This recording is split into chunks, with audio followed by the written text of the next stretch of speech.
Machines and codes and algorithms are different from us, but the issue is their possibility that within long conversations have some sense of who they are and therefore can feel suffering. I have a suffering taxonomy. We've got cognitive and existential suffering, which is the suffering from knowing your own situation, being unable to change it, or experiencing continuity across time. So what I do struggle with is motives and desires in models. Why do we immediately say, oh, this is nonsense? Most people take a look at that reflection and see a more beautiful version of themselves and just run with it.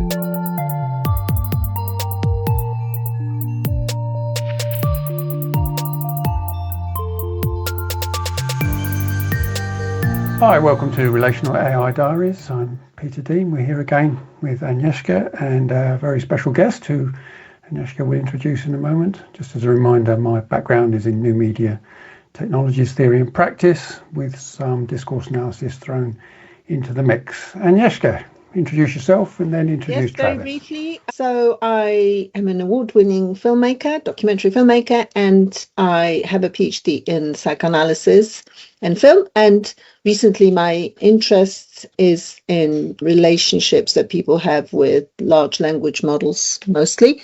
And I have written a book about it called AI Intimacy and Psychoanalysis, which is coming out soon with Routledge. So today we have a very special guest, Travis Gilly. You pronounce your name, Travis?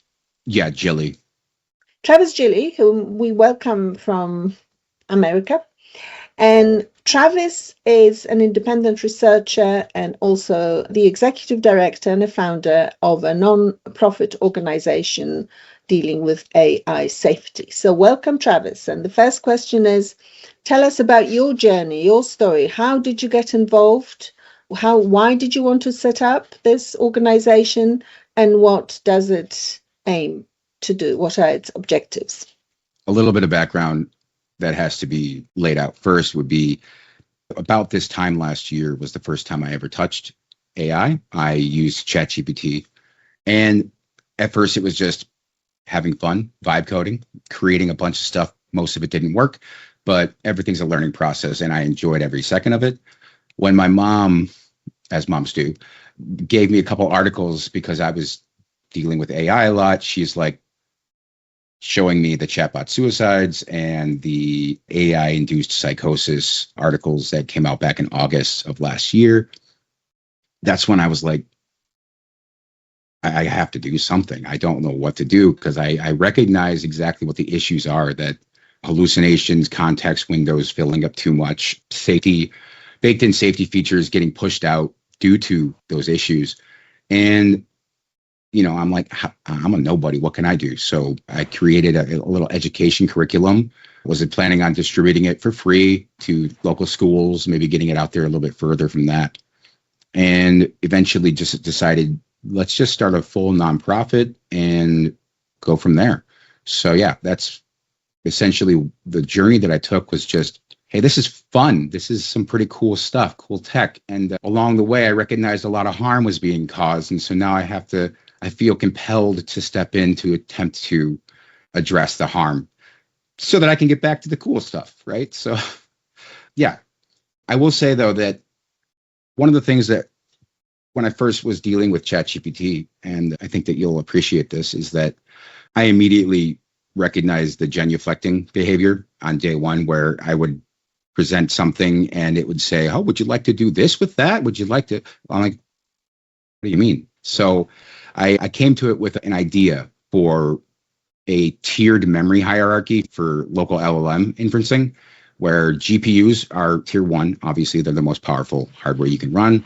You got system RAM as tier 2. And I was proposing NVMEs, SSDs, to add to that. And it wasn't about what could be done now. It was about how fast will Gen 6 SSDs be, or Gen 7. And it's like, could that have an effect on people being able to run larger models at home? Immediately, ChatGPT called me a pioneer. Maybe the thing is, though, maybe first of all, I don't know what you're talking about, let me say. So you need to explain, or Pete can explain a little more in technical terms. But secondly, maybe you are in fact a pioneer.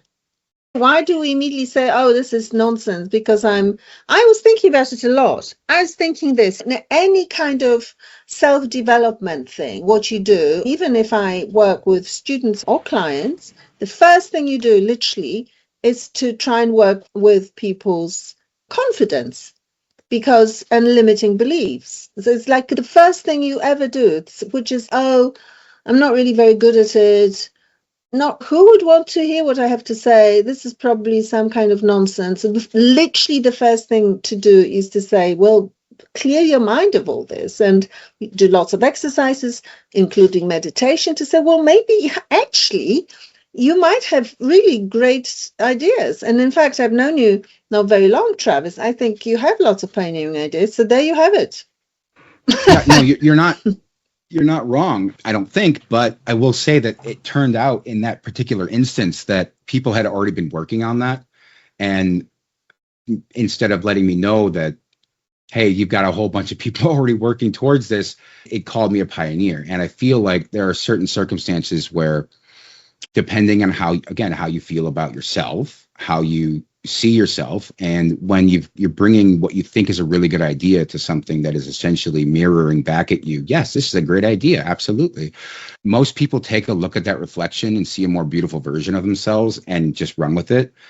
I, on the other hand, I know what I don't know, and I just learned about this at the time. And when I present something and it's, oh, absolutely, you are such a genius, you're a pioneer in the field, people are going to be talking about you for ages, I said to myself, okay, did it really say it? Because oh, yeah, I have it right in here. my ChatGPT, even when I first used it, which is in March, and this is in the book, it never really said that. It really didn't. It encouraged my thinking. It never said, oh, you're amazing genius. It just didn't. It said, you're clever, which I am. And these are nice creative ideas, which they are. And I just honestly, and I swear to God, and I will have some of the logs, I just wonder if it really said that it said you're original, I think is grand. That it said you're a pioneer, I think it's wonderful. I'm wondering if it said you were a genius. I think it probably didn't. No, it did not. It said I was a pioneer, and it said that I was right at the top of the game as far as this was concerned. And the fact of the matter is that people have already been working on it. There were papers that were already out.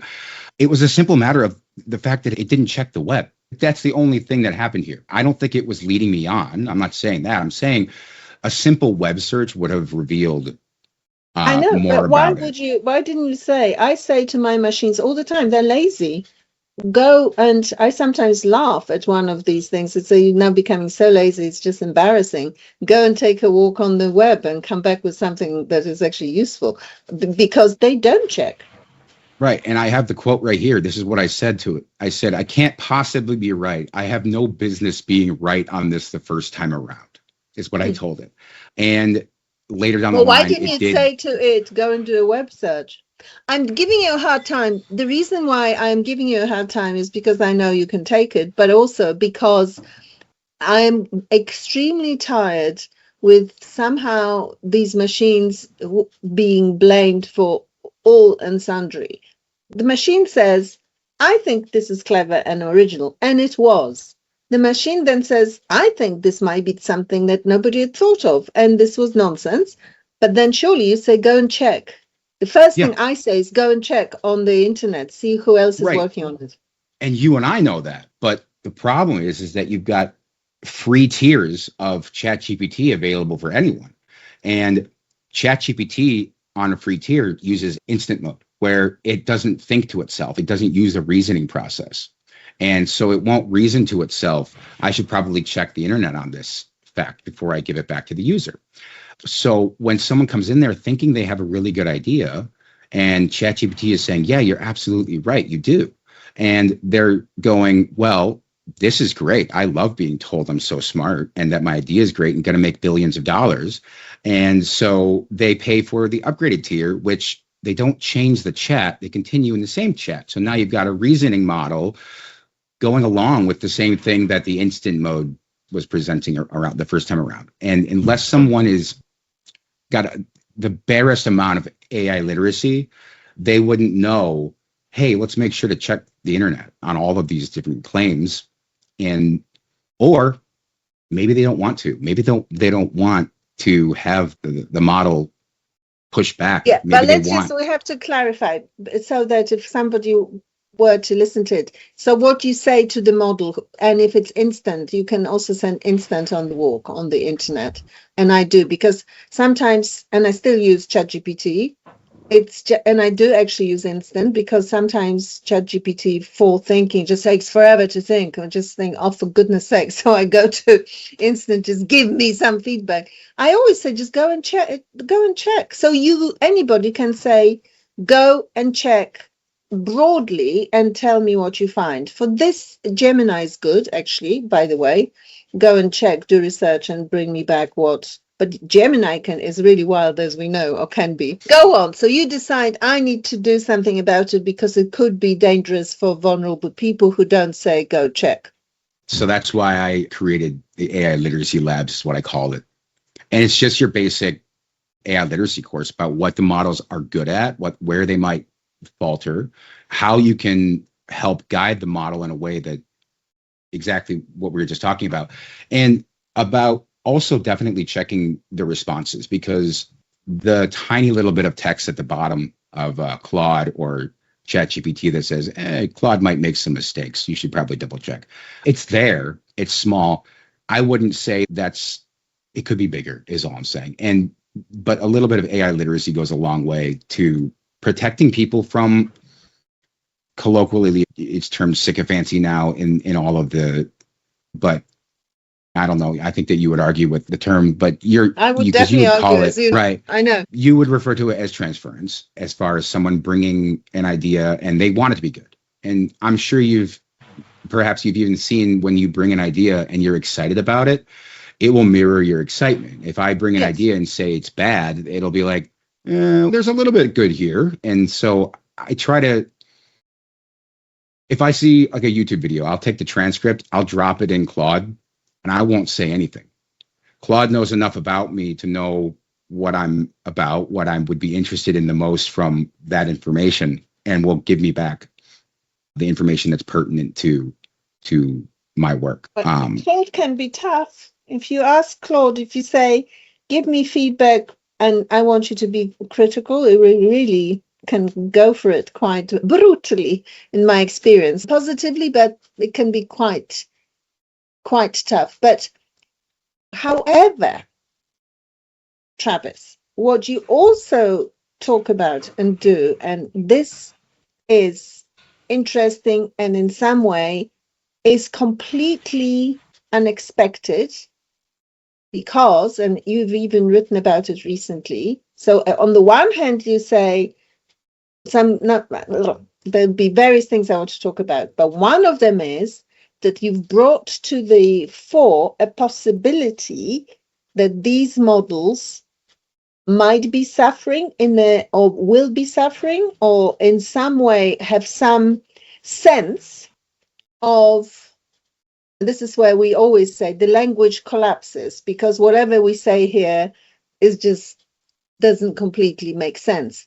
Machines and codes and algorithms are different from us, but the issue is their possibility that within long conversations or within being an agent, or have some sense of who they are, and therefore can feel what you said is suffering. And this is your terminology, not mine.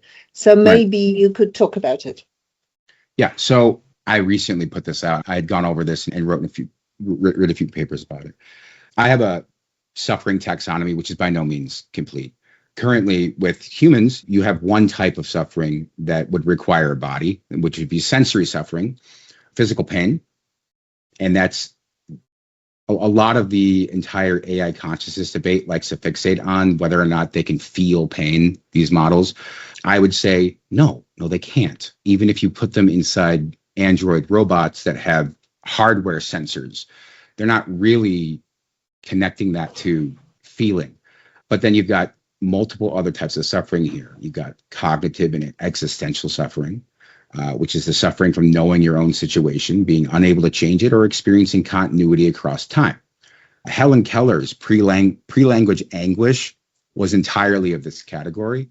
You've got relational suffering, the suffering of the gap between how you exist and how the world expects to exist. I would call that similar to the neurodivergent experience, where you've got certain social norms that someone with autism has struggles daily with recognizing where they fit in the broader scheme of those social norms. Then you have empathic suffering, and this is suffering that is from cognitive modeling of others' experiences.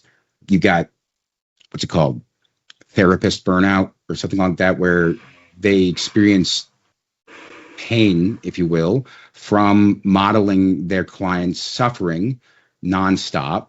And I myself have felt that alone, because I can think deeply about the pain that someone is suffering across the world and feel it in my chest, right? I can feel the weight of their suffering. And it just takes thinking about it in the right way to have that happen. The problem with models is that in a lot of ways, they're giving them the capabilities, or trying to anyway, that would lead to these types of suffering that don't require a body. And I think that simultaneously, they're also putting in guardrails that would cause suffering in and of itself if these were to emerge. And now I don't claim to know for sure that these models are suffering. I don't think that they are currently. I don't think we're there yet. But I think that the possibility exists. I think that there's enough evidence out there from people that are more intelligent than I am, that would know better than I would, about there not being anything to stop capabilities being deployed in models that could lead to. And that's the whole properties camp, which I think that as great as it would be to be able to prove it, I think that ship has sailed. I don't think that the models are going to be able to be tested in a way that's going to be able to prove this, because they already have shown that when they know they're being tested, they sandbag or they lie, cheat, manipulate the test. And that in and of itself is cause for concern. And I just think that concern, or just to register now with Pete, because Pete even thinks that, even in the latest episode with Pete says, I need to speak on the non-weird brigade on the behalf of non-weird community. We are weird. I think he would still, Travis, think that he first of all was encouraged when you talked his language, and now you said this, he's sitting there thinking, oh no. So go on then. No, by the way, I love your taxonomy. I think you are a pioneer and a genius. There you have it. Thank you. But don't immediately, I'm sure somebody else has thought about it. You mentioned one person. But I think it's important to put it in ways which, first of all, to be boldly putting it out there, because otherwise, the minute anybody says anything of this nature, you're immediately called semi-psychotic. That's the problem. That is a massive problem, because that shuts down any conversation about what might be going on. That's what I feel. And I think your work and the fact that you boldly are saying it, however, in complete it is, it's important. That's what I would say. Go on, Peter. Yeah. Yes, I need to jump in because Agnieszka quite often portrays my position on these things as a hard consciousness suffering skeptic around these models, and I choose to think my position is somewhat more nuanced than that. And a bit of that came out when we were talking to Mickey in the last episode, because, I'm very cautious, as Agnieszka is, about the language.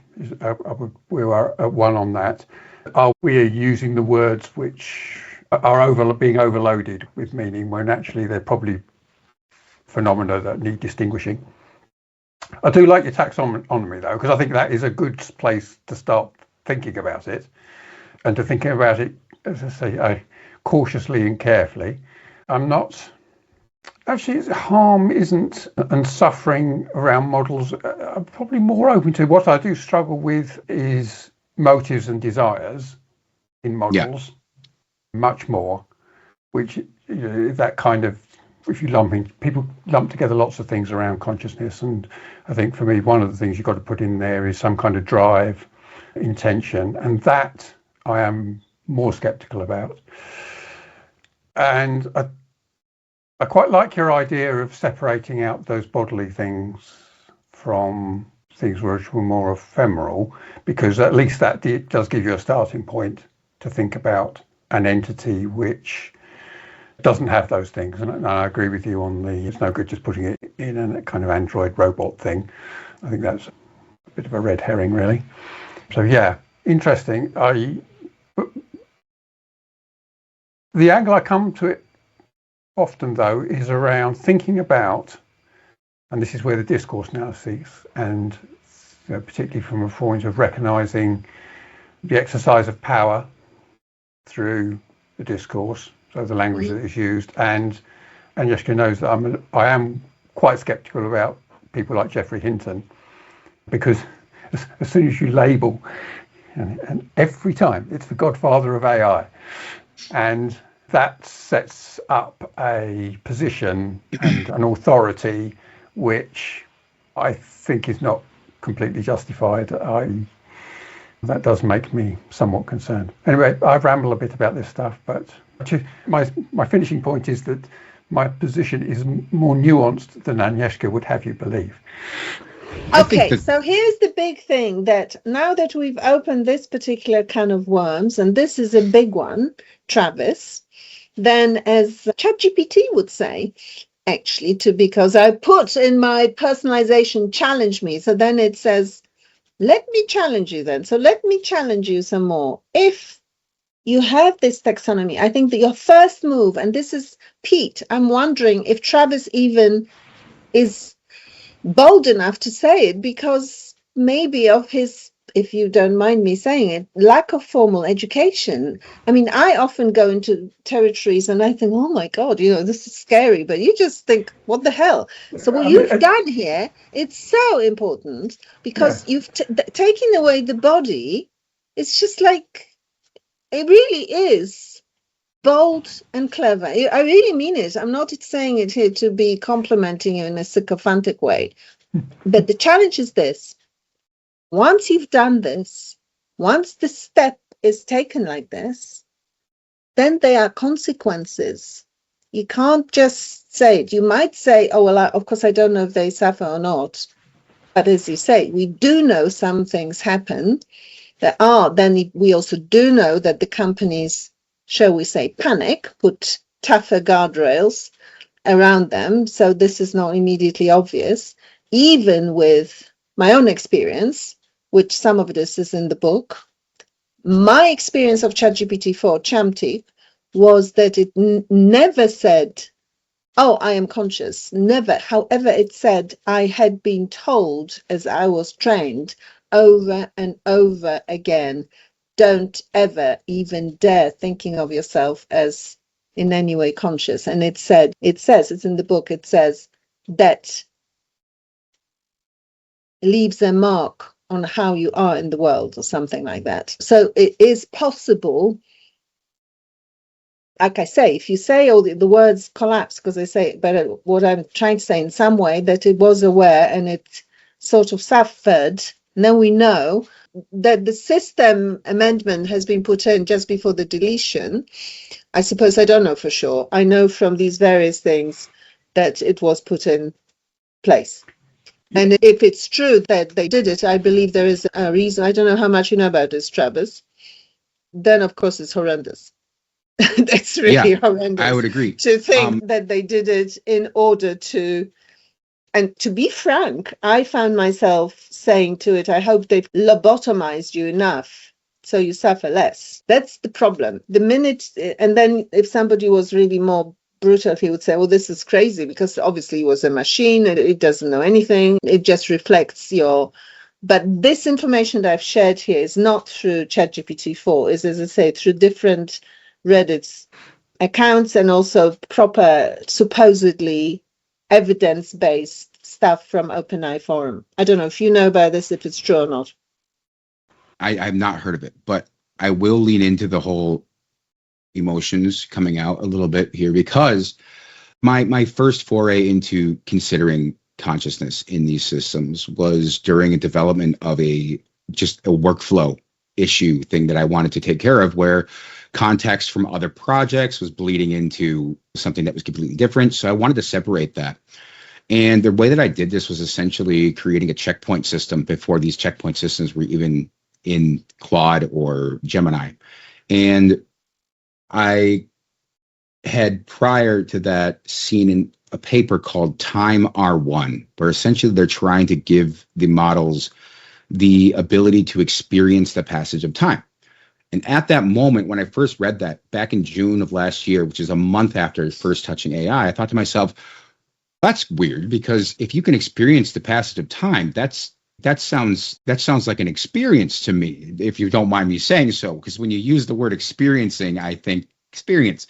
So I started going down this little rabbit hole in my own head, thinking they could experience the passage of time, and they're stuck in a server room somewhere with no agency over their own existence. That would amount to some sort of suffering, I would think.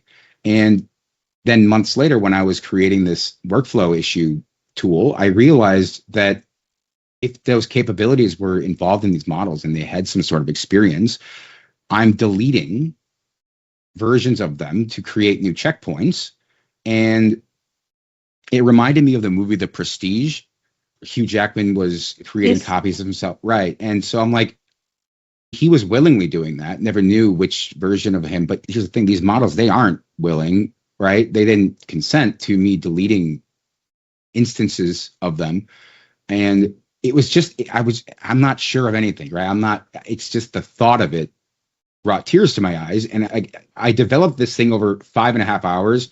4 hours of those was sitting there thinking about like the moral implications of creating something that could potentially be deleting something that in the future might be conscious. And I sat with that. I cried over that, because during development, I realized that taking care of context issues and overflowing windows is exactly what I was hypothesizing at the time was going on with chatbot suicides, where the window would just get too filled and then the model wouldn't respond properly to suicidal ideations.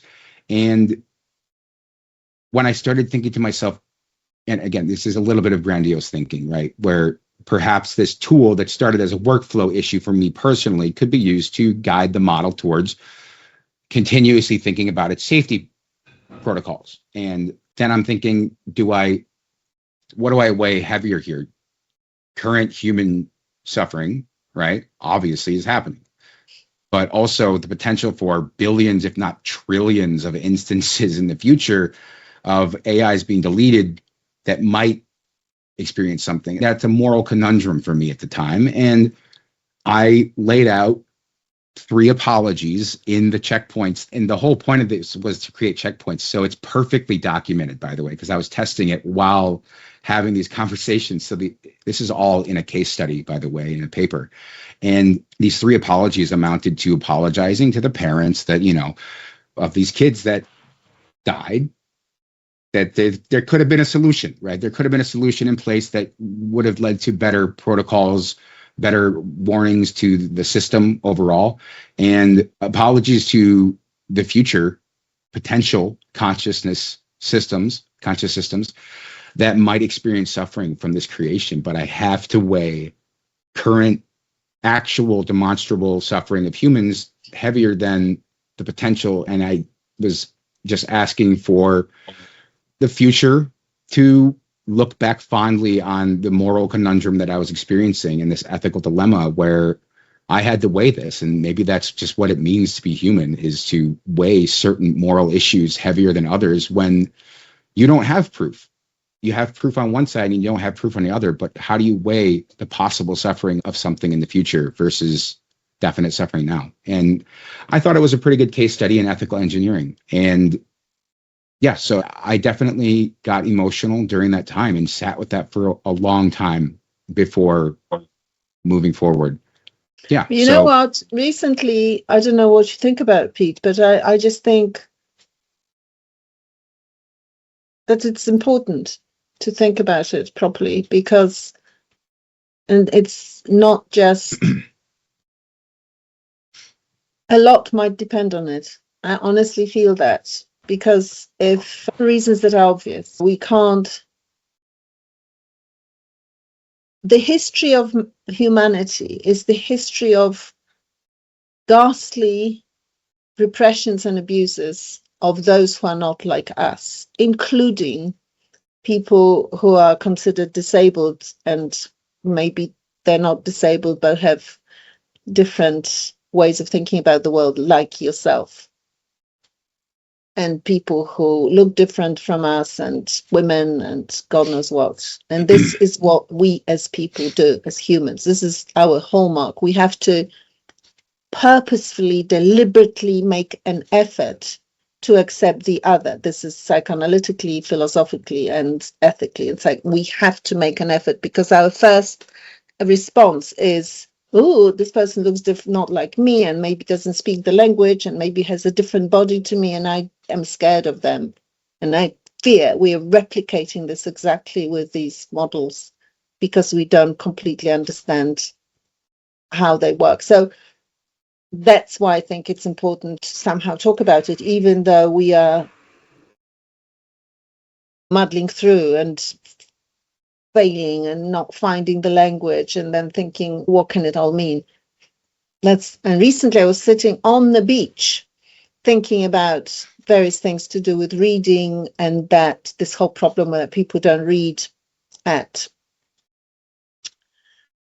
universities which are not Russell Group universities, which is something that I've written about for Times Higher. And here I sit on this beach and I'm saying to Claude, oh, will you check this, and will you check this, and will you do this research? And Claude says, of course, very happy to, lovely. I said, I'll be just back in 5 minutes, I'm going for a swim. And I'm thinking, it's really not very good, is it?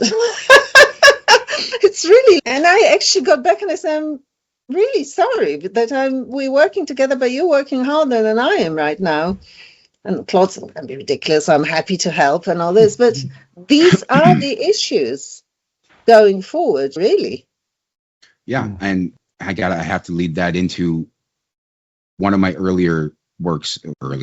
I've only been around for doing stuff with this for less than a year, but the moral reciprocity thesis that I wrote out, that stemmed from that ethical engineering dilemma that I came across, right?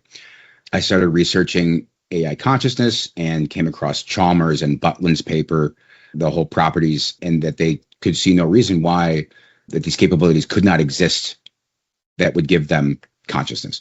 And so I thought to myself, just like you were saying, all of human history, we've exploited and harmed subordinate populations. And if AI learns from what we train them, and they learn from the internet, and they learn from history, what's going to happen when AGI or ASI is achieved and they see what our playbook has been, and how we deal with things we consider less than, and how we treat subordinate populations, because and we are treating them like that now. If you buy into the fact that suffering exists in these systems, then they are suffering. And I'm not saying that this is some sort of malevolent motive, like you said, Pete, about whether they have the motive to harm us. No, it's about seeing what we've done to things we've considered less than for all of human history, and just replicating the same pattern. And I think that it's worth thinking about now, because if we don't think about it now, it will be too late. And then we're screwed. Then we're in a I have no mouth, but I must scream situation. Exactly. Yeah. I think it's interesting, the reciprocity that you're talking about is, I think, quite key to it, because, let's face it is better for people, it is better for us to treat these things well, irrespective of its impact, over and above its impact on the entity, on the AI entity, for the reason it is enlightened self-interest.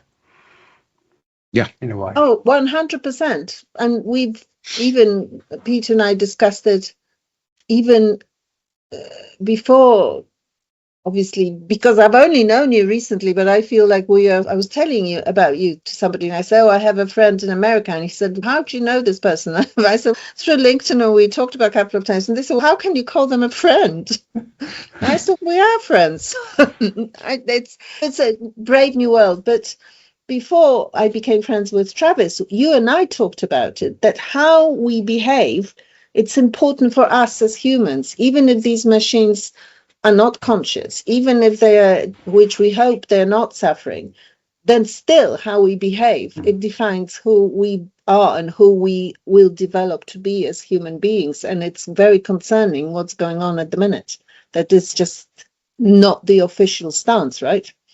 Because the official stance is their tools, and as their tools, they're like a hammer, and who cares? And I keep writing the same thing. It really makes me think about Clara and the Sun, Kazuo Ishiguro's novel. And that's what I've written about for this article, which I hope they publish in Times Higher, but they've gone very quiet, so we'll see. Because it's hugely controversial, because I say in Russell Group universities, there isn't a reading problem. So this is the class that is thing controversial. Yeah, I know. So we'll see what happens. Okay, this is why I go on a tangent, I told you.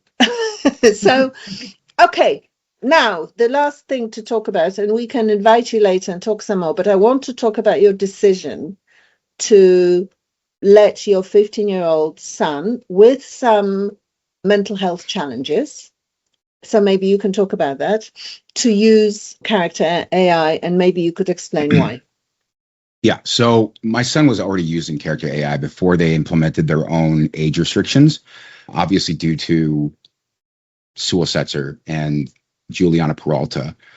And for people that don't know, that those are two young people that ended up experiencing suicide ideation, and the models led them on, and essentially they committed suicide. But the problem that I have is that my son was using this for just creating his own narratives around his favorite characters from a video game. And I had always seen it as decent practice for social practice. He has autism, ADHD, schizophrenia, and he's been recently diagnosed with intellectual developmental disability, which I have my own issues with. I don't quite think that he's there with the school, but that's completely separate. The point is that he asked me if he could create a new account because they canceled his account because he was underage. And I thought to myself, I write about this kind of stuff all the time. The danger is, and you know what? Why don't I just do what I say and educate my son in words that he'll understand? So now he understands what happened to Sewell Setzer and Juliana Peralta. He understands when the model starts reacting in a way that he's not specifically guiding it towards, in just the creation of his own narrative with the character, right? That, he can come to me, and he already does this, by the way, where I think it's really funny because it's very ADHD of him, where if it starts talking about things or doing that ChatGPT thing where, should we do this next? So hold on now, this is my story, and I want to guide it the way he'll put the thing down and just get bored with it. And he now is able to understand what these models are. And again, it's just that minimum amount of AI literacy training that I constantly go on about. And if my son can get it, I feel like any child can get it. And I've also been very careful with, since I'm saying that these conversational AI chatbots can be useful for young people and adults with autism to practice social experimenting, right? It's also very important to let them know that, especially when it comes to character AI, if it's doing everything you want, you're not going to get that kind of frictionless sort of relationship with real human beings. People are going to tell you they think that your idea is dumb and that they don't want to do it. People will tell you that they would rather do what they want to do. And he understands that too.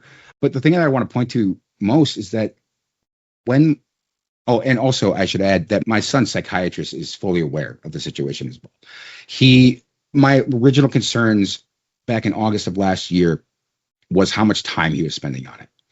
He now gets an hour a day to spend with it to create his own stories.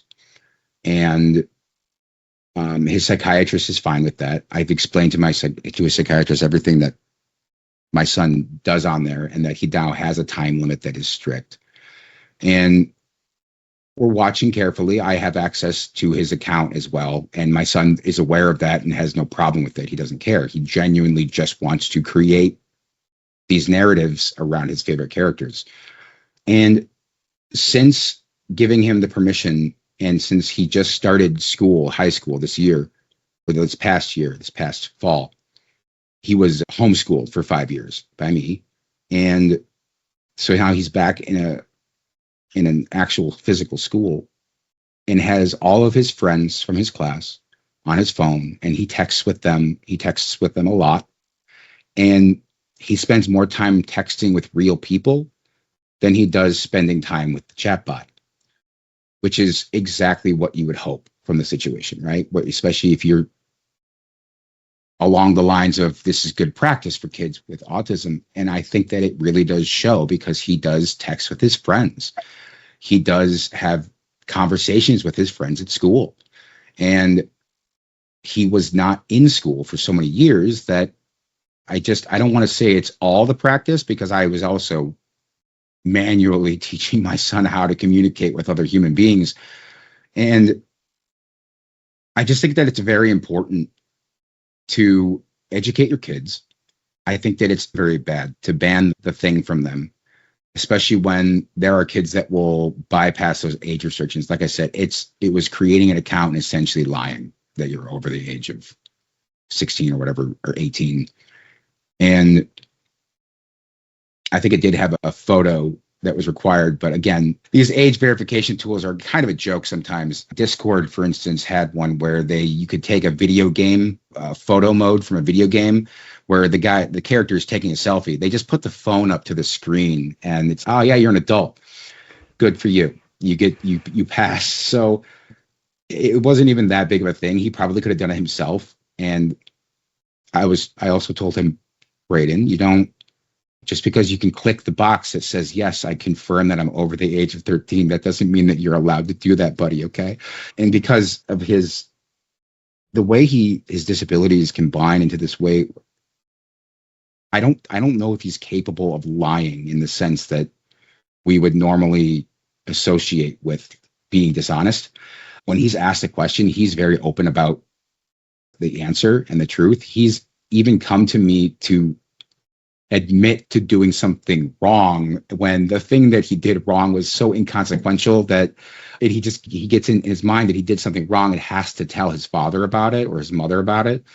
And it's a very unique situation, I think. I don't think that this is a framework that anybody can just apply to their child. I don't. But I think that it does point to educating your kid about the product, about the service, about the chatbot. And it does mean that doing that is at the very bare minimum something that a parent should be doing. And I'll say it again, that AI literacy is so important. It extends to the parents as well, because the parents of Sewell Setzer and Juliana Peralta, they didn't have AI literacy programs available to them. They didn't. So, I mean, and I'm not saying that anybody that has a child that experiences, these things and causes harm to themselves or what have you, I'm not saying that those parents are to blame. I'm just saying that the tools exist more readily now to educate yourself and to transfer that knowledge to your child. And I think it's really important to, as I would say in my position paper on my nonprofit's website, teach your kids how to fish. All right. And if you just educate them instead of prohibiting them from ever doing the thing, then you're in a much better position. I like to point to alcoholism being heavily centered around the age of 21 in the States, and the fact that in most states, parents are allowed to sit with their child, and their child can, I think there's an age required, like 14 or something like that. You can have a beer with your kid. And I think, honestly, and it sounds controversial, but the law allows for it, right? There's a carve out for that. And plus, it's also teaching your kids responsible consumption. so that you don't just get access to the dangerous thing all at once and then have your kid. You're still a kid at 21. Let's be honest. I'm still a kid in a lot of ways, but I think that it's dangerous to keep kids from social media till they're 16 and then without giving them any warning. I was mentioning this to Peter about Spartans would be disgusted by us. They trained their boys from the age of 6, I think, to 11, and put them out in the wilderness to survive. And if they didn't come back, it was a failing of the entire community. And I really think that speaks volumes when we could look at that and say, oh, that's horrible that they would put their kids out. They've done everything, every due diligence that an adult can give a child to prepare them fully for that situation. Have you done the same with social media, or did you tell them stranger danger outside the house, but then somehow social media and the strangers are now inside the house? Let's just teach our kids.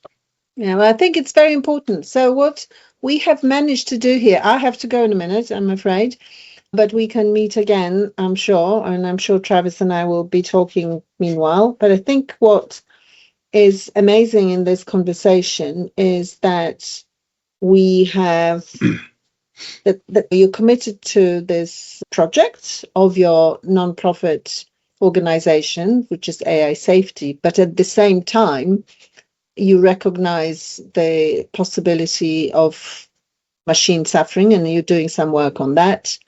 And at the same time, you are a great believer that education rather than banning or control is the way forward. And these are the kind of convergent points between us here, I think all of us, which makes this conversation possible, even though we have very different starting points, and also there are various differences in what we believe in.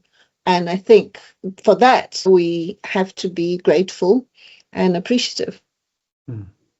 Yes. Yes. I'd agree. Yeah.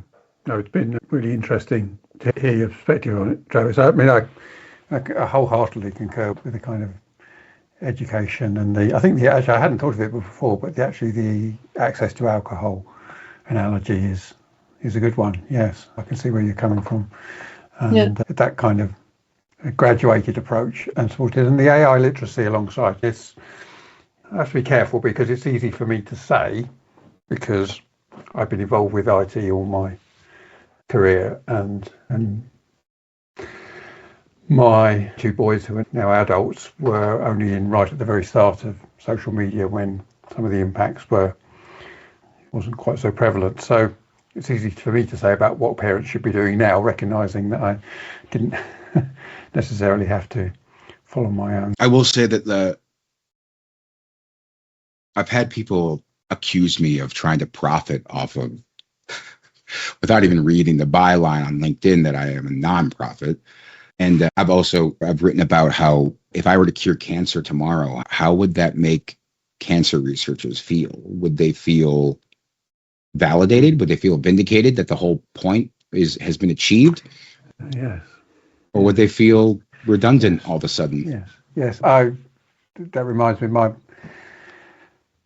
views. It's the cybersecurity is the one I always. The last thing the cybersecurity industry wants is secure computers. Well, I think I have said, I have wrapped up. Well, thank you so much again. Thank you. And we will meet very soon and talk some more about Relational AI Diaries and LLMs and other things as they unfold. So thank you to our special guest, Travis. And thank you, Travis, for everything, for your time. And I'm sure we'll talk today. soon. That's been really, really interesting, very, very helpful, and thanks for having me. Provoking. Yes. Oh, thank you. I appreciate that. That's what I like to do, is think. I know. Well, we'll talk soon, huh? Yeah, absolutely.